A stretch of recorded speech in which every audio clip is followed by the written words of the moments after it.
جب بھی ہم چینج کو ایکسپٹ کرنے کی طرف بڑھتے ہیں تو ضرور ریزسٹنس آتی ہے آگے سے. اسی ریزسٹنس پہ قابو پانا آگے بڑھنے کا نام ہے. تو جب بچے کو یلو سٹینڈ کی طرف مائل کیا جا رہا ہے، جب ہم نے 10 گرین سٹینڈ لے لیے ہیں تو بچہ ریزسٹنس پیدا کرے گا. اب یہاں پہ بحران آئے گا. اب یہاں سمجھانے کی بات یہ ہے کہ جب آپ ٹریننگ لے لیتے ہیں تو آپ کو اس بات کا بڑی اچھی طریقے سے واضح کر دیا جاتا ہے کہ جب بھی آپ سٹینڈ لینے لگیں گے تو نفسیاتی طریقہ کار کیا ہے. نفسیاتی طریقہ کار یہ ہے کہ والدین اور بچے کھلے دل و دماغ اور باہمی تعاون کے ساتھ کا مظاہرہ کریں گے اور تبادلہ حالات جاری رکھیں گے، ایک دوسرے کا ڈسکشن جاری رکھیں گے. ڈسکشن یہاں کیا ہوگی کہ بیٹا ٹی وی بند کرنے کا فائدہ کیا ہوگا، بچہ ٹی وی بند کر کے آپ نے کون سا کام کرنا ہے. اب بظاہر لگ رہا ہوگا کہ ایک دم ہم اس بچے کو کیوں موڑیں، کیونکہ پچھلے اگر 10 منٹ میں بات کر رہے ہیں تو 10 منٹ میں تو بچہ نہیں موڑے گا. اگر آپ نے 10 باتیں لش گرین سٹینڈ منوائی ہیں اور 10 گرین سٹینڈ پہ باتیں منوائی ہیں تو پھر آپ کا بچہ ان جو فردر سٹینڈ سے آپ لے رہے ہیں ان کی طرف ایٹومیٹیکلی مڑتا جائے گا. جب آپ 10 یلو سٹینڈ لے لیتے ہیں تو پھر آپ ریڈ سٹینڈ لیتے ہیں. اب ریڈ سٹینڈ ٹریفک سگنل کی طرح ہے کہ جب آپ اگر سگنل ریڈ ہوگا کراس کریں گے تو چالان ہو جائے گا. چالان اگر نہیں ہوتا تو ایکسیڈنٹ کے چانسز بڑھ جائیں گے. اگر ایکسیڈنٹ بھی نہیں ہوتا تو اندر سے برا ضرور لگے گا. جب ہم ریڈ سٹینڈ کی طرف بڑھیں گے تو ہم فیملی ممبرز اور تھراپسٹ آپس میں بیٹھ کے یہ باتیں ضرور ڈسکس کریں گے کہ ہم کون سا سٹینڈ لینے جا رہے ہیں، کون سا سٹینڈ ہمارے لیے زیادہ ضروری ہے، کون سا سٹینڈ ہمیں بعد میں لینا ہے ابھی نہیں لینا، کون سا سٹینڈ فوراً لینے کا ہے. تو ان سارے سٹینڈز پہ کام کرنا یہ ٹف لو کے پرنسپل کا ایک حصہ ہے. اب میں نیٹشل میں کچھ باتیں بتاتا ہوں کہ یہ جو سٹارٹ ہے ٹف لو کے اس کانسیپٹ کا وہ ہے کیا. تو پہلے بات تو بڑی کلیئر ہے کہ جو نفسیاتی طریقے ہیں علاج کرنے کے، اس میں ایک تو بات یہ بڑی کلیئر ہوگی کہ والدین اور بچے اور اپنے تبادلہ خیالات کرتے رہیں گے، کھلے دل و دماغ کے ساتھ مظاہرہ کریں گے. لیکن وہ نوجوان جو نشہ کرتے ہیں اور ایسے رویوں کا مظاہرہ کرتے ہیں جو استحصالی رویے ہیں، جو ایک دوسرے کو بلیک میل کرنے کے رویے ہیں، تو یہ جو سارے رویے ہیں اہل خانہ کا جو جینا حرام کر کے رکھا ہوتا ہے ایسے سب رویوں نے. ان کے اندر نشے کی جو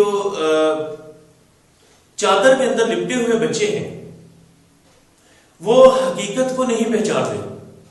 ان کے اندر حقیقت کو پہچاننے کی کوئی رمق باقی نہیں رہی ہوتی، کیونکہ نشہ چونکہ ریوارڈ سسٹم پہ کام کرتا ہے، دماغ پہ کام کر رہا ہوتا ہے، تو ان کے اندر سوچنے سمجھنے کی صلاحیت کو گریجولی کو کم کر چکا ہوتا ہے. تو جب ان کے اندر کوئی سوچنے سمجھنے کی صلاحیت باقی نہیں رہتی، جس سے یہ امید وابستہ کی جا سکے کہ وہ کسی صورت میں کوئی مصالحانہ رویہ بھی اختیار کر سکتے ہیں. تو ٹف لو کا جو یہ کانسیپٹ ہے وہ یہ بتاتا ہے کہ جب ہم کسی سٹینڈ پر ڈٹ جاتے ہیں تو اس سے بحران پیدا ہوتا ہے. ٹف لو کا یہ جو کانسیپٹ ہے، جو 7th کانسیپٹ ہے ٹف لو کا، یہ ہمیں پریکٹیکلٹی کی طرف لے کے جاتا ہے. یہ عمل کے لیے ایک پیش رفت کا اشارہ دیتا ہے، ایک پالیسی مرتب کرنے کا ہمیں موقع دیتا ہے یہ سٹینڈ، ہم تاکہ گھر کا ایک مشن سٹیٹمنٹ بنا سکیں.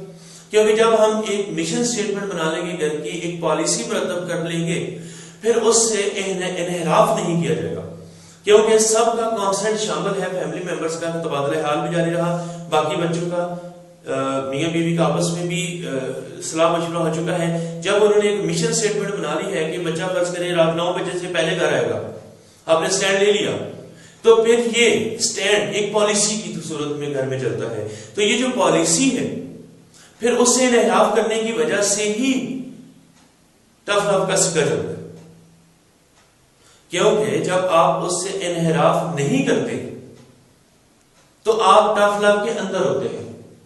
جب آپ ایک پالیسی بناتے ہیں، policy is synonymous to stand. جب آپ ایک پالیسی بنا لیتے ہیں اور اس سٹینڈ پہ ڈٹ جاتے ہیں اور اسے انحراف نہیں کرتے تو پھر ٹف لو کا جو طوطی بولتا ہے اس گھر میں. تو والدین کو اس چیز کی طرف بڑی کلیئرٹی کے ساتھ دیکھنا چاہیے کہ وہ جو سٹینڈ لے رہے ہیں کیا وہ ان کی ویلیوز، گھر کے ماحول، ان سب چیزوں کے ساتھ میچ کر رہا ہوتا ہے کہ نہیں. کیونکہ گو کہ مشکل اور نیا خیال ہے ٹفلا، اور خاص طور پر اس کا جو 7th پرنسپل ہے یہ ٹوٹلی ایک نیا کانسیپٹ ہے، لیکن یہی وہ حقیقت ہے جس کا لوگ افسانہ بنا دیتے ہیں کہ شاید نشان سینٹر پہ کچھ ایسی مشورے دیے جا رہے ہوتے ہیں جو پریکٹیکل نہیں ہیں.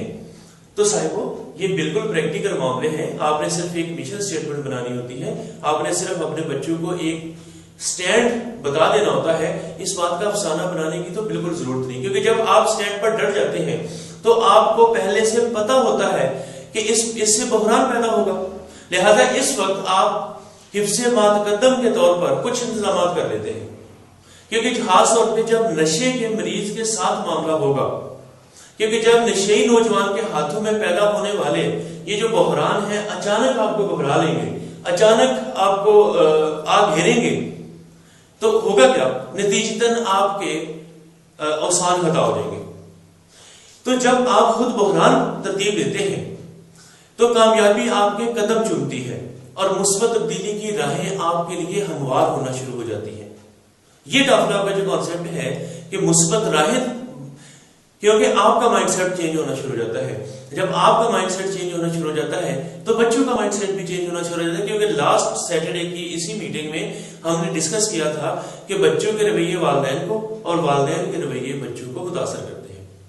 تو جب یہ تبدیلی کی راہیں ہموار ہونا شروع ہوتی ہیں تو آپ جانتے ہیں کہ قسمت بھی انہی کا ساتھ دیتی ہے جو پہلے سے تیاری کر کے رکھتے ہیں. تو یہ جو ہم لوگ تیاری کر رہے ہیں ٹفلا کے پرنسپل کو سیکھنے کی، یہ ہم پرو ایکٹیولی تیاری کر رہے ہیں. جیسے مس لبنہ نے لاسٹ میٹنگ میں بتایا تھا کہ پرو ایکٹیویٹی وقت آنے سے پہلے چیزوں کو تیار کرنا کامیابی کی راہ کو بڑے اچھے طریقے سے ہموار کر دیتی ہے.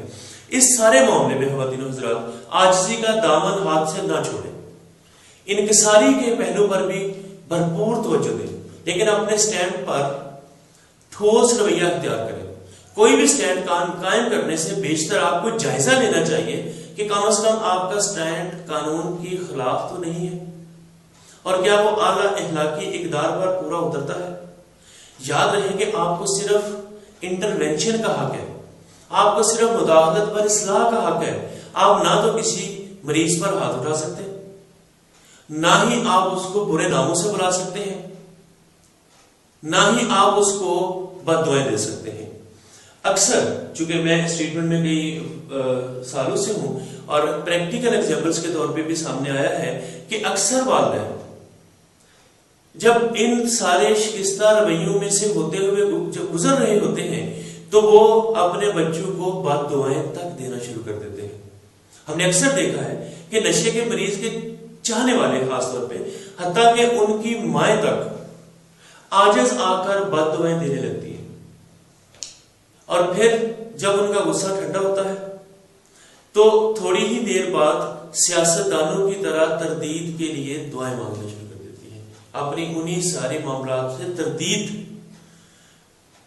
اللہ تعالیٰ سے دعا کرنا شروع کر دی کہ یا اللہ میری دعا نہ سننا، شاید میں بھٹک گئی تھی، شاید میں زیادہ غصے میں آ گئی تھی اینڈ سو آن. تو جب آپ پہلے سے تیاری کرتے ہیں تو پھر آپ کو بد دعائیں دینے کی ضرورت نہیں آتی، پھر آپ کو برے ناموں سے پکارنے کا ان کو ضرورت نہیں پڑتی. خواتین حضرات میں آپ کو کچھ سٹینڈز فردر بتانا چاہتا ہوں کہ کیا سٹینڈ ہے. مثلا ہائپوتھیٹیکلی بتا رہا ہوں، اپنے لحاظ سے آپ چینج کر سکتے ہیں. مثال کے طور پہ گھر کی کار استعمال نہیں کر سکتے ہمارے پیشنٹ، آپ ایک سٹینڈ لے سکتے ہیں کیونکہ نشے میں ہونے کی وجہ سے اس کو کوئی کاروبار نہیں چلا رہا، اور نہ ہی یہ مناسب ہوگا کہ ایک ایسے بندے کو گاڑی دی جائے جو کوئی کام کاج نہیں کرتا تو اس کو ٹرانسپورٹ کی سہولت کی ضرورت ہی نہیں ہے. اس کے نشے اگر ہم اس کو ٹرانسپورٹ دیتے ہیں تو یہ انیبلنگ ہوگی. پھر ہم ایک اور سٹینڈ لے سکتے ہیں، اور یہ ہے کہ بیٹا آپ اپنے کمرے میں ایئر کنڈیشن استعمال نہیں کریں گے، کیونکہ یہ بات ایک تو کلیئر ہے کہ نشہ جو ہے ایئر کنڈیشن جب لگتا ہے یہ ٹھنڈک میں نشے کا سرور بڑھ جاتا ہے. یہی وجہ ہے کہ چونکہ سرور زیادہ آتا ہے پریشانیاں کمپیریٹیولی کم آتی ہیں، اس لیے اکثر مریض سردیوں میں نشے کی وجہ سے اتنی زیادہ پرابلمس کا شکار نہیں ہوتے.